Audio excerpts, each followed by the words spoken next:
Bonjour à tous, je suis Marie-Gabrielle Taka et nous sommes aujourd'hui le 5 novembre 2024. Je viens de vivre une expérience dans ma messagerie vocale, dans ma messagerie privée, et ça m'a donné l'idée de venir faire cette vidéo-là.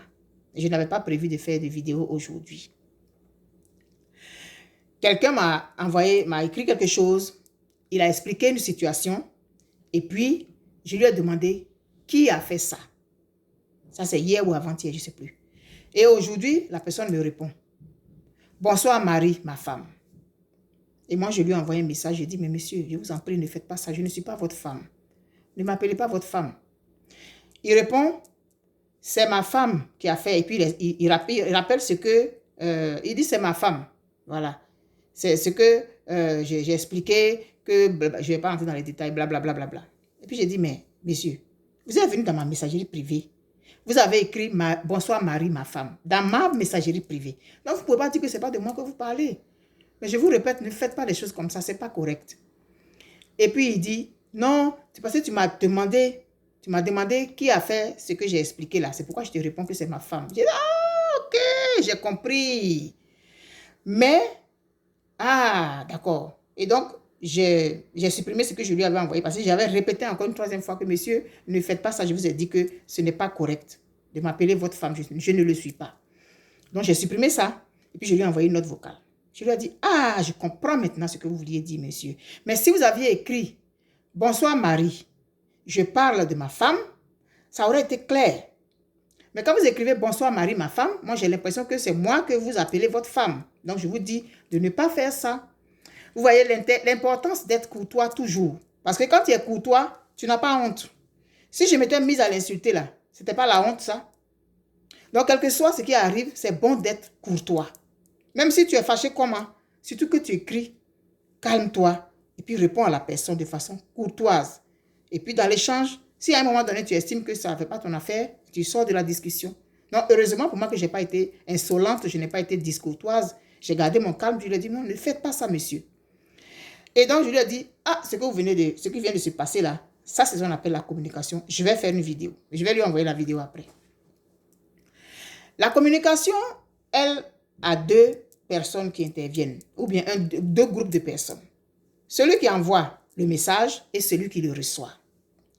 Celui qui envoie le message, il s'arrange pour que ce qu'il est en train d'envoyer puisse être décodé par celui à qui il envoie. Et celui qui reçoit le message, il doit être capable de déchiffrer, de décoder les codes qui sont dans le message. Voilà pourquoi je suis venue faire cette vidéo. J'ai un message à envoyer par rapport à ça, parce que je dis que je réveille, je veille et j'émerveille. Donc, je veux réveiller, je veux éveiller, je veux veiller et je veux émerveiller. À travers les comptes, il y a plusieurs sortes de messages qu'on peut envoyer. Et souvent, ça nous donne des enseignements. Généralement, ça nous donne des enseignements. Je vais donc vous raconter une histoire pour illustrer ce que j'ai vécu avec le monsieur dans ma messagerie privée. Donc, les deux notes vocales que je lui ai données, sa réponse aussi par rapport à ce qu'il m'avait soumis comme préoccupation.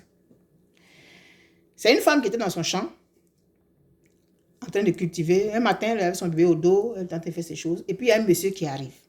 Le monsieur, il lui dit bonjour. Vous savez que chez nous, en Afrique, on ne peut pas s'adresser à des gens sans leur dire bonjour. C'est pas possible. C'est comme impensable même, parce qu'on nous a enseigné ça et c'est resté. Ça, c'est une très bonne chose. Même s'il y a des choses qu'on a perdues, ça là, en tout cas, j'espère que jusqu'à présent, dans nos sociétés africaines, ça existe encore, qu'on dise bonjour aux gens avant de leur parler. Et la dame, elle se lève, elle le regarde, et puis elle dit bonjour monsieur.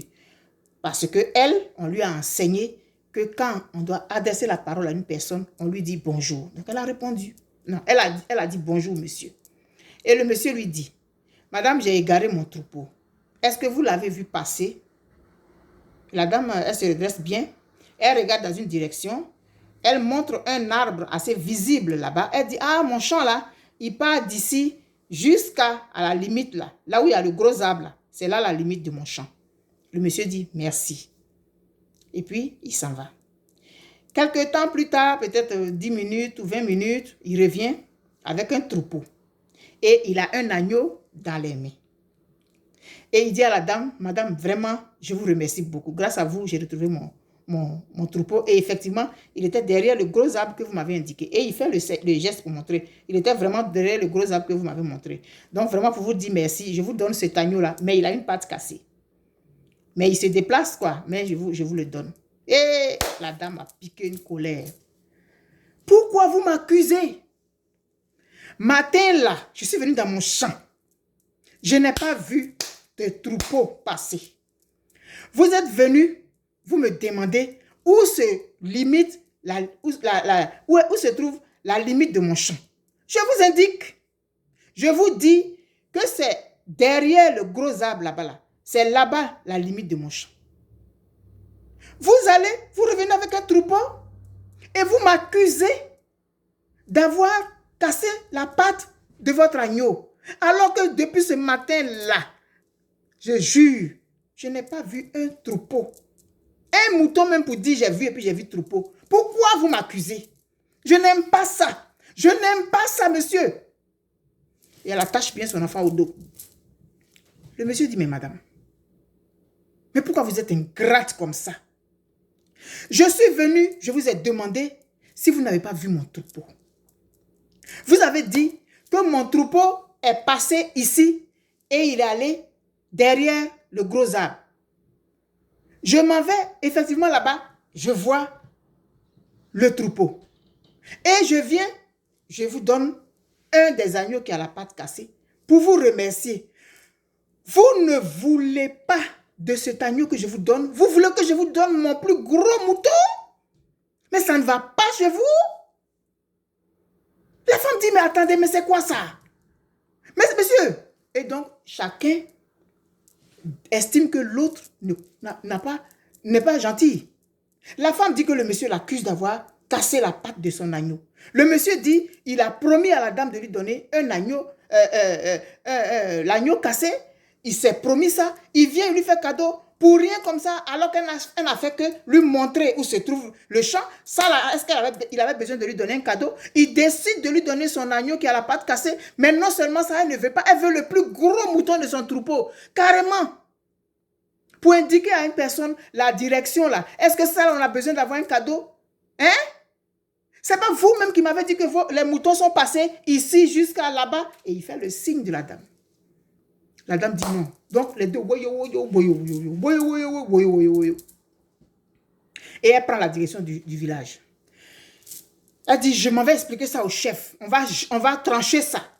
Et par coïncidence, ce jour-là, c'était jour de tribunal. Parce que dans ce village-là, il y a un tribunal toutes les semaines. Donc les gens viennent se plaindre. Et puis il y a les chefs du village, les juges et tout. Tout le monde, on règle ça. Elle prend la direction et le monsieur la suit. Ils arrivent. Ils sont assis, on les attendait. La femme était là comme ça. Le monsieur, vraiment, il dit, mais non, les femmes, c'est pas possible. On m'a dit que les femmes, elles sont ceci et cela, mais c'est aujourd'hui, là, j'ai vu ça. Quoi? Mon mouton. Et la femme aussi. Mais regardez-moi ça. Moi, je suis allée faire mon champ. Tu viens, tu vas m'accuser. Hein? Même si on dit. Donc, chacun était dans son truc. Leur tour arrive. Et là, on demande à la dame d'expliquer. Elle explique. J'étais dans mon champ. Bon, je vais vous répéter encore, hein, parce que je peux, mais non, c'est pas que je vous répète. J'étais dans mon champ, en train de travailler. Ce monsieur arrive, il me demande où se trouve la limite de mon champ. Je lui dis, mon champ là, il part d'ici. La limite, c'est le gros arbre qui est là-bas. Il s'en va. Il revient avec un troupeau. Et il m'accuse d'avoir cassé la patte d'un de ses agneaux. Alors que depuis le matin, j'étais là. Un mouton même, je n'ai pas vu pour dire que j'ai vu troupeau. Pourquoi il m'accuse? Non, je n'ai pas aimé ça. C'est pourquoi on est venu ici. On donne la parole au monsieur. Il dit vraiment, on m'a toujours parlé des femmes, mais c'est aujourd'hui là j'ai vu femme comme ma femme est. Tu lui donnes ton doigt, elle veut prendre ton torse. J'arrive, j'ai égaré mon troupeau. C'est-à-dire que je les ai laissés, je suis allé faire quelque chose, je reviens, ils ne sont plus où j'étais. Donc je les cherche, et je trouve cette dame en train de labourer dans son champ. Je lui demande, poliment en plus, Bonjour, madame. Elle me répond. Je lui demande si elle n'a pas vu passer mon troupeau. Elle me dit, et puis voilà, quand je lui ai dit, si elle n'a pas vu mon troupeau, j'ai dit, dans mon troupeau, là, il y a un agneau qui a une patte cassée. Si je retrouve le troupeau, madame, je vais vous le faire cadeau. Je vais vous l'offrir. La dame me dit que matin, elle était là, elle a vu le troupeau là, devant son champ. Et le troupeau a pris la direction pour aller jusqu'au gros arbre là-bas. Je l'ai remercié. Je m'en vais, et effectivement, le troupeau était derrière le gros arbre. Donc, je reviens avec elle, je prends l'agneau. Et fidèle à ma promesse, je lui offre l'agneau. La femme dit, niet, niet, niet. Elle veut le plus gros des moutons de mon troupeau. J'ai dit, mais madame, je vous ai promis, vous donner l'agneau à la patte cassée. Pourquoi vous voulez le plus gros de mes moutons? Parce que vous n'avez fait que m'indiquer. Vous m'avez bien dit, les moutons commençaient ici. Vous les avez vus là. Ils ont pris la direction pour aller derrière l'arbre. C'est pour ça là seulement que vous voulez le plus gros de mes moutons? Mais madame, vous exagérez. Et voilà pourquoi nous sommes ici aujourd'hui. Pour trancher. Et la femme aussi, elle était comme ça. Le monsieur aussi s'est mis comme ça. Et maintenant, le chef du village va parler. C'est un nouveau chef. C'est son premier tribunal. Le chef du village dit, mais c'est quoi ça? Monsieur et madame, mais qu'est-ce que vous faites comme ça? Vous avez un problème dans votre couple. Vous venez l'exposer devant le tribunal du village. Mais pourquoi vous faites ça? Monsieur, pourquoi vous refusez l'enfant? Vous avez refusé la grossesse jusqu'à la femme a accouché. Voilà l'enfant sur son dos. Mais regardez comment l'enfant vous ressemble. Comment vous pouvez dire que cet enfant-là n'est pas le vôtre? Madame, vous avez raison. L'enfant-là, il ressemble au monsieur. Monsieur, vous avez tort. Rentrez chez vous et puis réglez ça en famille là-bas. Ça, ce n'est pas des choses qu'on vient mettre sur la place publique, monsieur, madame. Les problèmes de foyer, là, on ne règle pas ça ici. Ça se règle en famille, en vase clos, pas sur la place publique. D'abord, quand le chef juge a commencé à parler, il y a eu un silence. Quand il a fini, tout le monde est tombé, tout le monde a commencé à rire. Hein? Maintenant, on en revient à la communication. Lorsque quelqu'un s'adresse à quelqu'un, il faut que la personne soit capable de décoder ce que la personne est en train de dire. Il faut que la personne soit capable de comprendre ce qui a été dit. Quand des gens ne parlent pas la même langue, c'est difficile. Quand les gens n'ont pas le même niveau d'évolution mentale, émotionnelle, spirituelle, intellectuelle et tout, ils ne peuvent pas se comprendre. Quand deux personnes ne sont pas du même milieu culturel, c'est difficile de se comprendre parce qu'ils n'ont pas les mêmes codes. Il y a des endroits où, si on n'a pas salué, on ne peut pas parler. Il y a des endroits où quand tu salues, on te regarde bizarrement. Ce sont des codes de société. Si tu viens, tu as ton PhD, que tu viens t'adresser à quelqu'un qui n'a pas mis les pieds à l'école, tu parles de racines carrées, tu parles de Thalès, tu parles de quoi. Il va te regarder, il va dire, mais tu dis quoi? Mais si tu descends à son niveau, il va comprendre. Mais toi, tu ne peux pas lui demander de monter à ton niveau. Parce que ton niveau est assez élevé. C'est toi qui dois descendre à son niveau.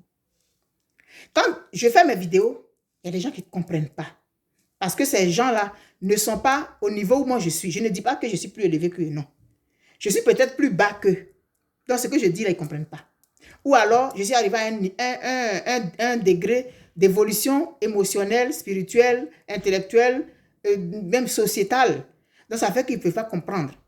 Et ma nature fait que moi, je peux voir des choses que les gens ne voient pas. Donc, quand moi, je dis des choses dans mes vidéos ou même dans mes écrits, les gens ne comprennent pas nécessairement. Parce qu'on n'est pas au même niveau de communication. Il y a des choses qu'ils ne peuvent pas décoder, que moi, je peux décoder. Et donc, en fait, c'est quoi? Le monsieur, il est sourd. La dame, elle est sourde. Le chef du village est sourd. Donc, quand le monsieur est venu demander à la dame si elle n'a pas vu son troupeau, elle a compris Où se trouve la limite de ton champ? Elle a montré. Donc, avec le geste qu'elle a fait, mon champ, il part d'ici jusqu'à là-bas. Le monsieur aussi, il est sourd. Donc, lui, il a compris que la femme dit que mon champ, les moutons là, je les ai vus ici, mais ils sont partis comme ça jusqu'à derrière l'arbre. Et le chef du village, qui n'a rien compris, qui pensait que c'était un problème de couple, un problème de filiation, un problème de non-reconnaissance d'enfants, lui, il a tranché pour lui. Donc, les trois personnes ne se sont pas comprises parce qu'elles n'avaient pas les mêmes codes au moment où ça se passait. Elles ont utilisé des signes, peut-être là, jusqu'à là-bas. Chacun a compris ça à sa façon, en fonction de son niveau de compréhension. Donc, voilà comment des fois, je fais une vidéo, il y a des gens qui comprennent une partie, il y en a qui ne comprennent pas du tout. Il y en a qui interprètent en fonction de eux, leur vécu, en fonction de eux, leur expérience personnelle. Ils se disent que c'est ce que je voulais dire, comme le chef du village a fait avec les deux. Lui, il s'est dit que c'est ce que ça voulait dire, alors que ce n'était pas ça. Et donc, quand on va avec quelqu'un, il y a des fois, c'est difficile parce que nous n'avons pas les mêmes codes pour nous comprendre. Voilà cette histoire que j'ai vécue dans ma messagerie privée qui s'est bien terminée. Ce n'était pas un monsieur arrogant, non, mais l'expression qu'il a utilisée, son mode de communication n'était pas le bon. S'il avait écrit « Bonsoir Marie, je parle de ma femme », on aurait été au même niveau. Mais lui, il était sûr que ce qu'il disait là, moi, j'allais comprendre. Mais moi, je n'étais pas au même niveau de compréhension que lui. Et donc, il y a eu bruit de communication. Voilà ce que je vais partager avec vous ce soir. Je me suis mise dans un boubou qui a ça derrière. Fière africaine. Regardez. Je profite en même temps pour faire la promotion de nos tenues qui sont toutes belles. Ça arrive jusqu'aux chevilles. Ça arrive jusqu'aux poignets. Avec un foulard que j'ai pris. C'est pas le même, ça ne vient pas du même ensemble. Avec un collier qui m'a été offert par une Québécoise ici. C'est elle qui a dessiné ça et elle m'a donné. Donc, ça a fait tellement bien quand j'ai eu le boubou après. Donc, je profite en même temps pour faire la promotion de ce qu'on porte. Regardez les boucles d'oreilles. Je pense que je suis bien habillée. Je pense que je suis habillée assez respectueusement. Je pense que je suis belle. Je suis confortable dedans. Et ça permet de cacher mon corps. Ça permet d'être respectable. Et donc, soyons respectables. On peut porter une jupe qui arrive juste aux genoux, juste en dessous des genoux. Ça peut être serré à la taille. Et puis, on peut être respectable et belle avec ça. On n'a pas besoin d'avoir des habits qui sont déchirés ici, qui sont ouverts ici, qui montrent les parties de notre corps. Parce que notre corps, ce n'est pas de la marchandise. Ce n'est pas quelque chose qu'on pose sur les étagères pour que les gens viennent regarder. Il faut être jalouse de ton corps, femme. Parce que ton corps, il est ton corps et il est beau pour toi. Alors, préserve-le. Donne envie d'aller voir. Mais n'offre pas. Ce n'est pas comme ça que ça devrait fonctionner. Je suis à 18 minutes 45. Je suis Marie-Gabrielle Taka pour réveiller, éveiller, veiller et émerveiller. J'espère que cet enseignement d'aujourd'hui va servir à chacun d'entre nous. Prenez mon mouac. Bye bye.